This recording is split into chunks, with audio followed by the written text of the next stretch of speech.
quer iniciar na vidrofusão e ainda não tem recurso para investir em conhecimento, seus problemas acabaram, porque aqui nesse vídeo eu vou te mostrar qual é o melhor gráfico de queima para um iniciante na vidrofusão seguir. Então seja muito bem-vindo ao nosso canal. Aqui eu te mostro como você pode transformar qualquer garrafa de vidro, até mesmo vidro plano, em peças variadas, usando a técnica da vidrofusão. Eu sou Evandro Damasceno e caso você queira aprender a vidrofusão no conforto da sua casa, eu tenho 2 livros para você. O Vidrofusão, a arte de transformar, onde eu te ensino a vidrofusão de forma que você pode criar qualquer peça utilizando fornos de alta temperatura, e também o Vidrofusão, a arte no micro-ondas, onde eu te explico como você pode utilizar o seu próprio micro-ondas para criar peças incríveis no conforto da sua casa. Eu tenho a versão física e também a versão digital. O link de todos eles vai estar aqui na descrição. Pessoal, esse é um vídeo para quem ainda não tem conhecimento algum, não sabe absolutamente nada de vidrofusão e mesmo assim está querendo já investir em um forno de alta temperatura para tentar criar suas próprias peças com base em erros e acertos. É o mais correto a fazer nos dias de hoje? Não, não é. Mas mesmo assim, aqui nesse vídeo eu vou aliviar um pouco essa sua tensão e explicar qual que é o melhor gráfico para você que pretende iniciar na vidrofusão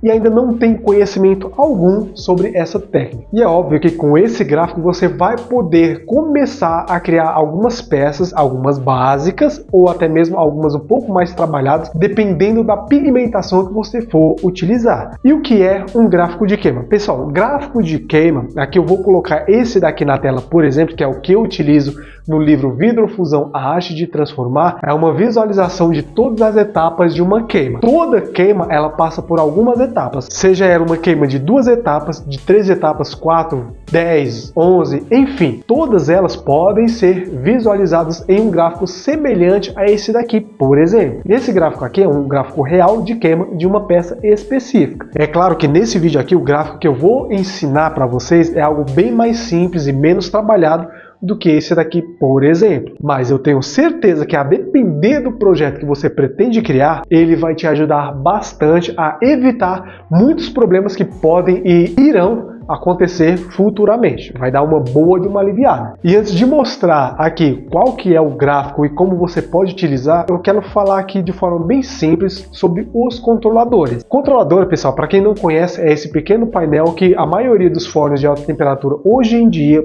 fornos digitais, possui. É nele que você coloca toda a programação. Ou seja, esse gráfico aqui você pode adicionar em um controlador como esse daqui, por exemplo, e esse controlador ele vai executar todos esses gráficos. Você só vai ter o trabalho de adicionar os gráficos, adicionar todo esse gráfico no controlador, acionar esse controlador e o próprio controlador vai ser responsável por executar todas as etapas desse gráfico. No final, o forno vai estar resfriado, você vai lá, abre o forno e retira suas peças já prontas, bonitinhas. Só que existem muitos tipos de controladores hoje em dia no mercado. Aqui eu vou explicar para vocês um gráfico que você pode utilizar em um controlador simples, um controlador de somente 3 etapas, ou seja, é rampa, patamar e rampa. Bom, vamos lá, pessoal. Aqui o gráfico, geralmente o gráfico que eu utilizo é um gráfico visual, onde aqui a gente tem a temperatura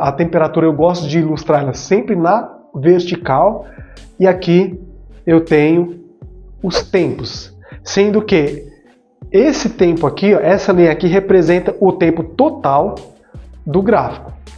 Dentro desse gráfico eu tenho aqui as etapas. Nesse caso aqui vai ser um gráfico com somente 3 etapas, como eu expliquei para você. Aqui eu tenho a temperatura ambiente, que geralmente eu costumo identificar ela como 20 graus. Aqui eu tenho uma rampa, aqui eu tenho um patamar e aqui eu tenho outra rampa. Essa rampa aqui é a rampa de resfriamento. Esse gráfico aqui, ele não tem cozimento da peça. Por que não tem cozimento da peça? Porque como os gráficos eles variam muito de acordo com a complexidade do trabalho que está sendo criado, de acordo com o tamanho da peça que está sendo criada, de acordo com a espessura da peça que está sendo, ou seja, de acordo com algumas variáveis do próprio projeto e também do forno, esse gráfico aqui, ele vai obrigatoriamente, ele tem que mudar. Aqui eu vou explicar para vocês um gráfico onde você vai poder trabalhar peças de até 10 centímetros quadrados e usando vidros de 3 milímetros. Nossa, eu estou escrevendo muito bem com a mão esquerda. 3 milímetros em sanduíche.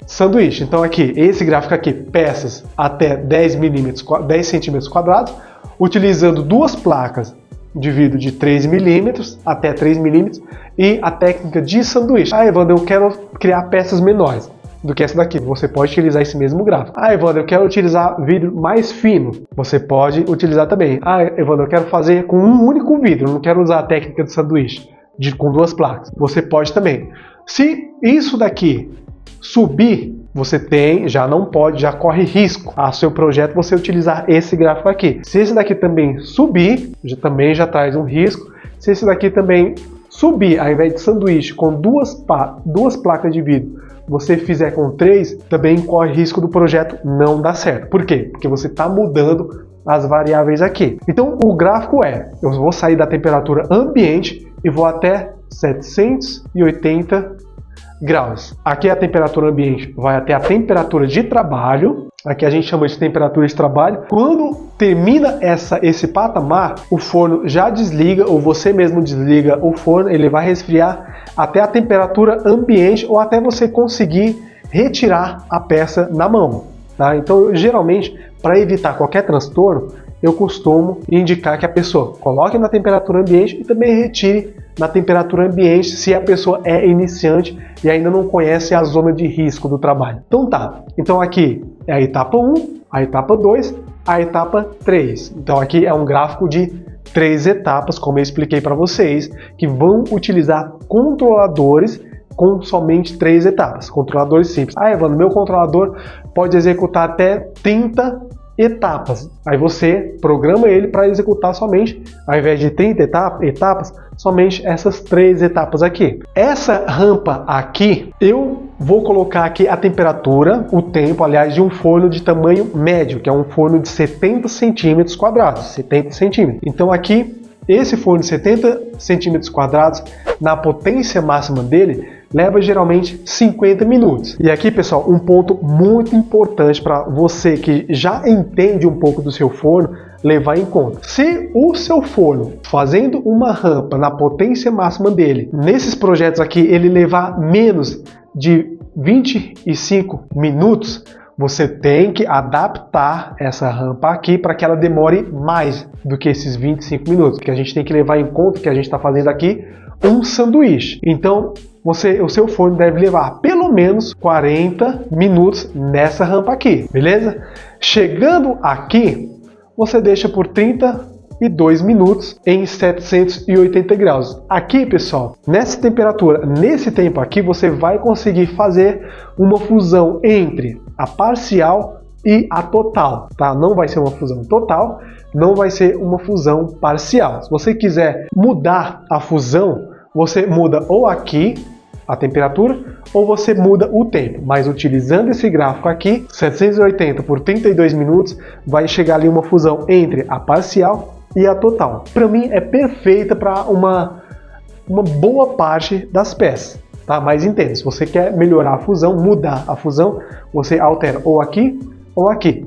Terminou a segunda etapa, você desliga o forno ou programa ele para desligar e aí a temperatura vai cair normalmente até a temperatura ambiente ou até que você consiga retirar a peça com a mão. E assim, pessoal, eu Evandrinho, queria, quando eu estava começando na vidrofusão, ter conhecimento sobre esse gráfico aqui, porque isso, no meu caso, iria evitar muitas dores de cabeça, muita perda de matéria-prima, muita perda de dinheiro também com investimento em insumos para tentar refazer as peças que tinham dado problema por conta disso daqui. Claro que, como eu falei no começo, pessoal, isso daqui é um gráfico muito básico, tem muitas coisas que vocês têm que entender para que o gráfico ele fique perfeito, digamos assim. Mas se você realmente quer iniciar na vidrofusão e ainda não tem recurso suficiente para investir em conhecimento, diga-se de passagem, os livros que eu vendo são muito baratos com a quantidade de conhecimento que tem lá, esse daqui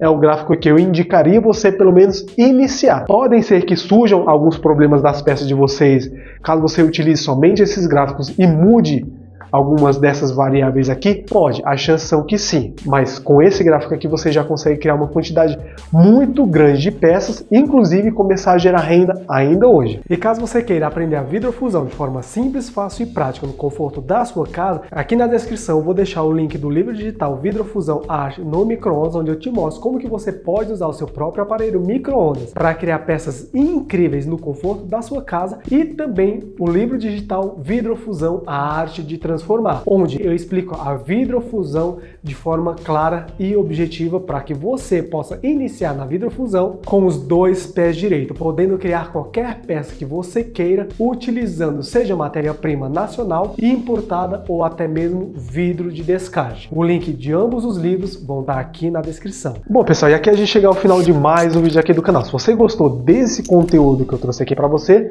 deixe seu like, se inscreva no canal, que isso ajuda a gente bastante. Aqui quem falou foi Ivan Damasceno e nos vemos no próximo vídeo. Grande abraço, valeu!